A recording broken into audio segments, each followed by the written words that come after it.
Hello friends, स्वागत है मेरे इस नए यूट्यूब चैनल पर। तो आज हम देखने वाले हैं railway group D, RRB group D का पीवाईक्यू, जो कि पिछले ईयर पूछा गया था। तो आइए बिना समय गवाए स्टार्ट करते हैं। और हाँ, प्लीज़ इस चैनल को लाइक एंड सब्सक्राइब जरूर कर ले, क्योंकि यह आपको पसंद ही आएगा।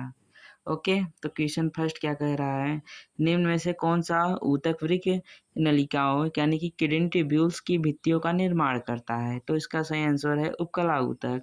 क्वेश्चन टू, माइटोकॉन्ड्रिया को अद्भुत या विचित्र अंगक क्यों माना जाता है? क्योंकि इसमें स्वयं का राइबोसोम और डीएनए होता है। तो इसका आंसर डी इज राइट।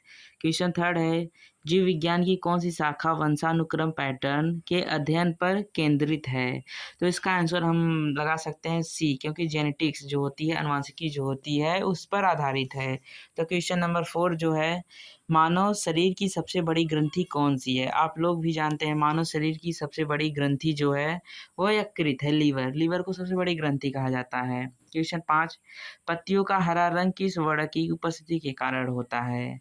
यह भी आप लोग जानते हैं, सिर्फ मैं रिवाइज करवा रहा हूँ, इसलिए आप इस चैनल को सब्सक्राइब भी कर लीजिएगा। बीच बीच में बोलता रहूँगा। तो इसका आंसर है क्लोरोफिल, पर्ण-हरित। क्वेश्चन 6 है, कोशिका की आत्मघाती थैली किसे कहा जाता है? जो कोशिका होती है उसे आत्मघाती की थैली किसे कहा जाता है?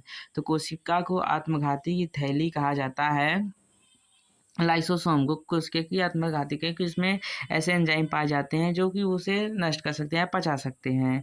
क्वेश्चन 7वां क्या है, पौधों में लचीलापन यानी फ्लेक्सिबिलिटी प्रदान करने वाली अस्थायी ऊतक कौन सी होती है? जो इसका आंसर सी है, कोलेन काइमा। स्थूल कोड़ोतक जो होती है, ऊतक होती है, वह इसमें लचीला प्रदान करती है। तो आइए अब आगे बढ़ते हैं। क्वेश्चन नंबर 8वां से स्टार्ट करते हैं ना। क्वेश्चन नंबर 8वां क्या है, कवक फंगी की कोशिका भित्ति किसकी बनी होती है? तो फंगी जो होती है, उस कवक की कोशिका भित्ति जो होती है वो काइटिन की बनी होती है। मानव शरीर में रक्त का थक्का जमाने के कारण मतलब जमाने में कौन सा विटामिन सहायक है? तो विटामिन के इज राइट आंसर। 10वां क्या है, मटर के पौधों में कैरेक्टर की वंशागति के नियम प्रतिपादित करने वाले वैज्ञानिक कौन थे? ग्रेगर जॉन मेंडल थे।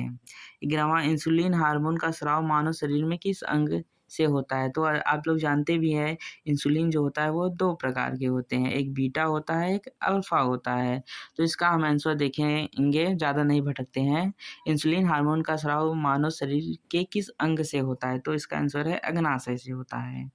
अब 12वां है, एथलीट फुट नामक बीमारी किसके कारण होता है? जो एथलीट फुट नामक बीमारी जो होता है वह किसके कारण होता है? तो इसका आंसर है फंगी, कवक के कारण होता है। 13वां, जाइलम ऊतक का मुख्य कार्य पौधों में क्या होता है? तो जो जाइलम होता है उसका कार्य जो होता है जल और खनिजों का परिवहन होता है, और जो फ्लोएम होता है उसका कार्य सिर्फ मतलब भोजन का परिवहन होता है। ठीक। अब 14वां, आरबीसी लाल रक्त कणिकाओं का कब्रिस्तान किसे कहा जाता है? जो आरबीसी होता है उसका मतलब कब्रिस्तान किसे कहते हैं? तो इसका सही आंसर है प्लीहा। स्प्लीन को आरबीसी का कब्रिस्तान भी कहा जाता है। तो 15वां, प्रोटीन संश्लेषण प्रोटीन सिंथेसिस कोशिका के किस अंगक में होता है? जो प्रोटीन संश्लेषण होता है वो कोशिका के किस अंगक में होता है? तो इसका आंसर है राइबोसोम में होता है। अब 16वां, पेनिसिलिन नामक प्रथम एंटीबायोटिक की खोज किसने की थी? जो पेनिसिलिन है नामक एंटीबायोटिक है उसकी खोज सबसे पहले किसने किया था? तो इसका सही आंसर है अलेक्जेंडर फ्लेमिंग ने किया था। तो आइए आगे बढ़ते हैं अब। ठीक।